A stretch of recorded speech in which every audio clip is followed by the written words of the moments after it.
شروع کرتا ہوں اللہ تعالیٰ کے نام سے جو بڑا مہربان نہایت رحم والا ہے۔ حضرت ابو ہریرہ رضی اللہ تعالیٰ عنہ سے روایت ہے کہ رسول اللہ صلی اللہ علیہ وآلہ وسلم نے بیان فرمایا کہ جب اللہ نے جنت کو بنایا تو اپنے مقرب فرشتے جبرائیل سے فرمایا کہ تم جاؤ اور اس کو دیکھو کہ ہم نے اس کو کیسا بنایا ہے اور اس میں کیسی کیسی نعمتیں پیدا کی ہیں۔ چنانچہ وہ گئے اور انہوں نے جا کر جنت کو اور راحت و لذت کے ان سامانوں کو دیکھا جو اللہ تعالیٰ نے اہل جنت کے لیے اس میں تیار کیے ہیں، اور پھر حق تعالیٰ کے حضور میں حاضر ہوئے اور عرض کیا کہ اے خداوند، آپ کی عزت و عظمت کی قسم، آپ نے جنت کو ایسا حسین بنایا ہے اور اس میں راحت و لذت کے ایسے ایسے سامان پیدا کیے ہیں کہ میرا خیال ہے کہ جو کوئی بھی اس کا حال سن پائے گا وہ اس میں ضرور پہنچے گا، یعنی اس کا حال سن کر وہ دل و جان سے اس کا طالب بن جائے گا، اور پھر اس میں پہنچنے کے لیے جو اچھے اعمال کرنے چاہیے وہ پوری مستعدی کے ساتھ وہی اعمال کرے گا، اور جن برے کاموں سے بچنا چاہیے ان سے پوری طرح بچے گا، اور اس طرح اس میں پہنچ ہی جائے گا۔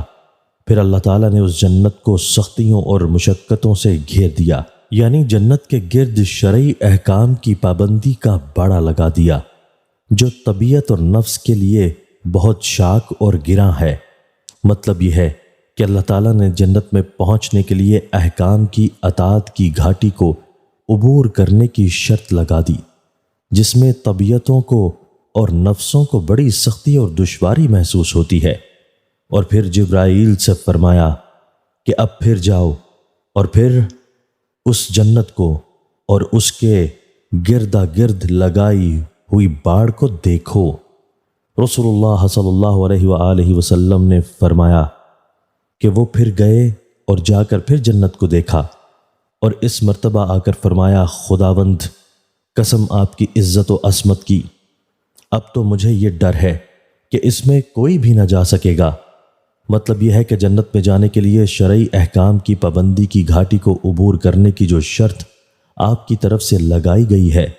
وہ نفس اور نفسانی خواہشات رکھنے والے انسان کے لیے اتنی شاق اور اس قدر دشوار ہے کہ اس کو کوئی بھی پورا نہ کر سکے گا۔ اس لیے مجھے ڈر ہے کہ اب اس جنت کو شاید کوئی بھی حاصل نہ کر سکے۔ رسول اللہ صلی اللہ علیہ وآلہ وسلم فرماتے ہیں کہ پھر اللہ تعالیٰ نے جب دوزخ کو بنایا تو پھر جبرائیل سے فرمایا کہ جاؤ اور ہماری بنائی ہوئی دوزخ کو اور اس میں انواع و اقسام کے عذاب کے جو سامان پیدا کیے گئے ہیں ان کو دیکھو۔ چنانچہ وہ گئے اور جا کر اس کو دیکھا اور آ کر عرض کیا خداوند، آپ کی عزت کی قسم، آپ نے دوزخ کو تو ایسا بنایا ہے کہ میرا خیال ہے کہ جو کوئی بھی اس کا حال سنے گا وہ کبھی بھی اس میں نہ جائے گا، یعنی ایسے کاموں کے پاس نہیں جائے گا جو آدمی کو دوزخ میں پہنچانے والے ہیں۔ اس کے بعد اللہ تعالیٰ نے دوزخ کو شہوات اور نفسانی لذات سے گھیر دیا۔ مطلب یہ ہے کہ نفسانی خواہشات والے وہ اعمال جن میں انسان کی طبیعت اور نفس کے لیے بڑی کشش ہے، جہنم کے گرد ان کی باڑ لگا دی، اور اس طرح جہنم کی طرف جانے کے لیے بڑی کشش پیدا ہو گئی۔ اور پھر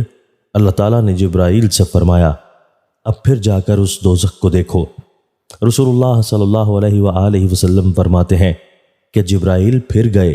اور جا کر اس کو اور اس کے گرد شہوات و لذات کی جو باڑ لگائی گئی تھی اس کو دیکھا، اور آ کر عرض کیا خداوند، آپ کی عزت و جلال کی قسم، اب تو مجھے یہ ڈر ہے کہ سب انسان اسی میں نہ پہنچ جائیں۔ مطلب یہ ہے کہ شہوات و لذات سے آپ نے جہنم کو گھیر دیا ہے، اس میں نفس رکھنے والے انسانوں کے لیے اتنی زبردست کشش ہے کہ ان سے رکنا بہت مشکل ہے، اور اس لیے خطرہ ہے کہ بیچاری ساری اولاد آدم نفسانی لذات و شہوات کی کشش سے مغلوب ہو کر دوزخ ہی میں نہ پہنچ جائے۔ تشریح: حدیث کا اصل مقصد اور اس میں ہمارے لیے خاص سبق یہ ہے کہ نفسانی خواہشات جو بظاہر بڑی لذیذ اور بڑی مرغوب ہیں، ہم جان لیں کہ ان کا انجام دوزخ کا دردناک عذاب ہے، جس کا ایک لمحہ زندگی بھر کے عیشوں کو بھلا دے گا،